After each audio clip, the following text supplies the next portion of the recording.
Rider, wait!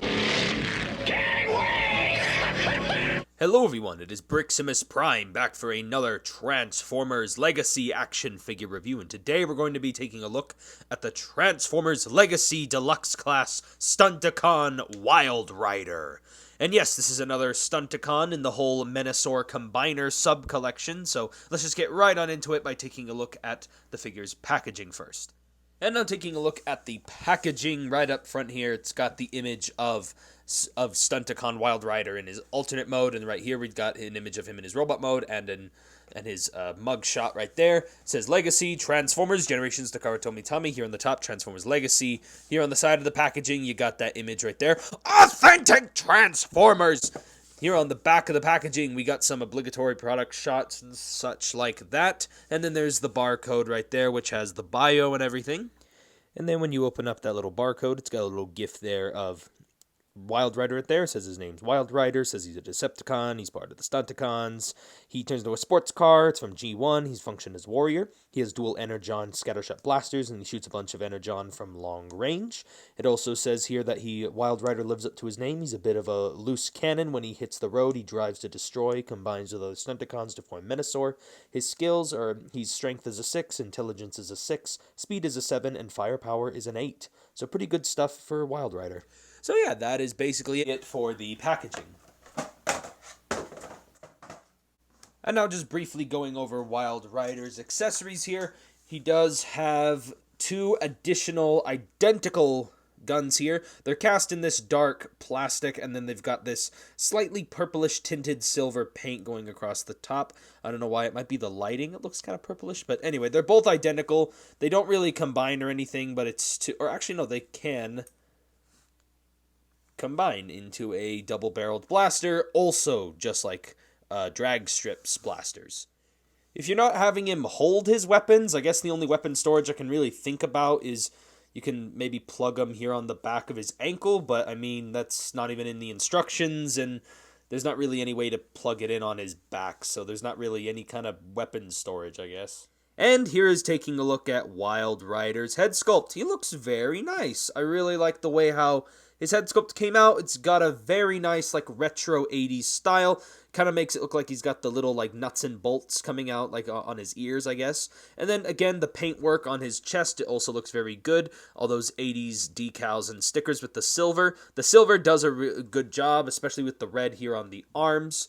And the red carries over down onto the side of the legs, along with the silver rims on the tires, but I feel like the gray here on the legs is leaving it a little bit lackluster. But then again, it's not that big an issue, because I'm mostly probably going to have this guy in car mode, or I'm going to have him displayed on Menasor.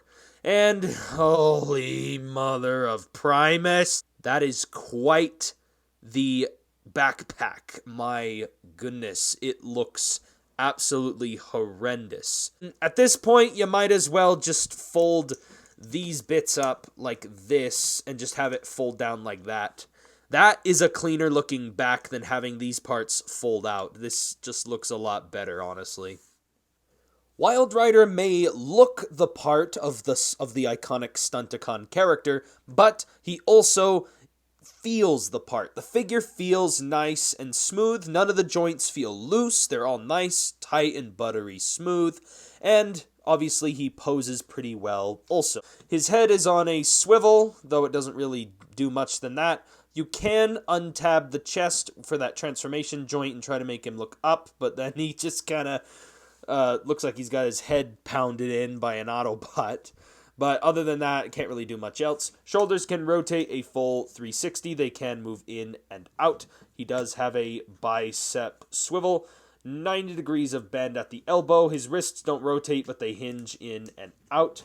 His waist can also swivel. His hips can move forward. They can move back.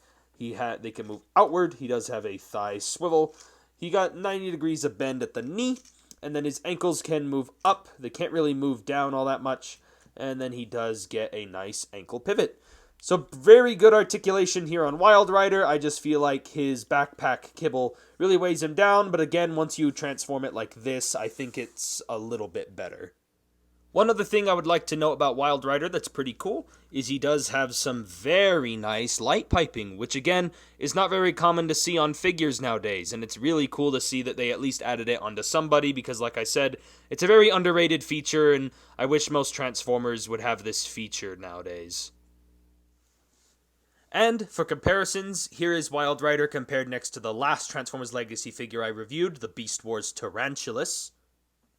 And then here is Wildrider compared next to his fellow Stunticons that are currently out. Be sure to check out those reviews if you missed out on them.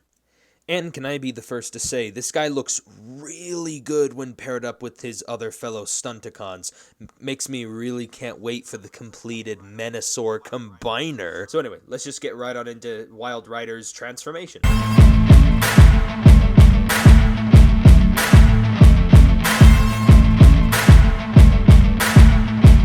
And here is taking a look at Wildrider in his alternate mode, and basically he transforms into an old, I think it's some kind of model of Lamborghini from the 80s, I believe. Correct me if I'm wrong in the comments, but overall, it's a nice looking sports car. I like the gunmetal gray here. All that panel lining and everything that was annoying on the kibble looks very nice here on the hood, especially with the Decepticon symbol. The red stripe and the silver rims goes very well. I love it when Hasbro actually paints in their rims. Even if some of the pins are visible, I appreciate the attention to detail in painting. The red stripe goes across the entire figure. I like this translucent red plastic. Makes it look very intimidating, very Decepticon-like. And again, a lot of that mechanical detailing and panel lining going all throughout the figure looks great. Even the kibble doesn't even look that bad.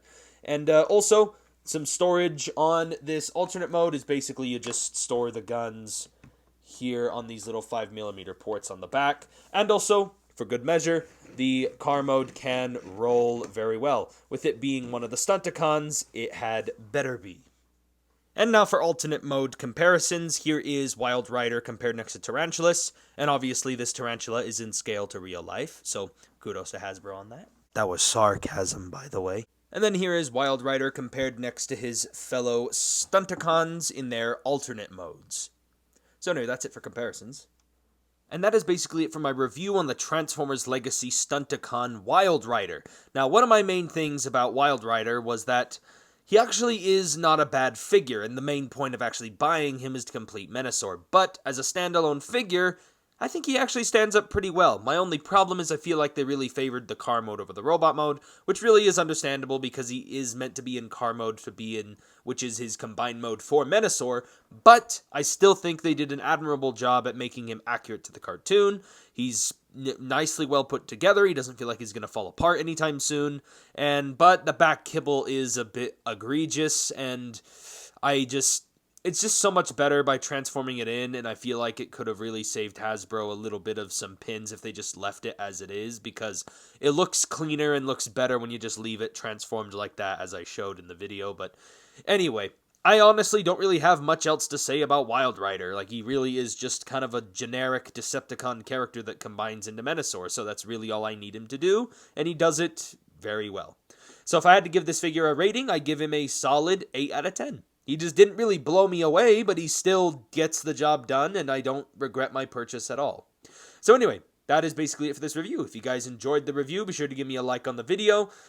Be sure to comment down below what you guys think, if you guys like this kind of garbage. And be sure to give me a like on the video if you guys enjoyed it in some capacity. And yeah, I'll catch you guys next time.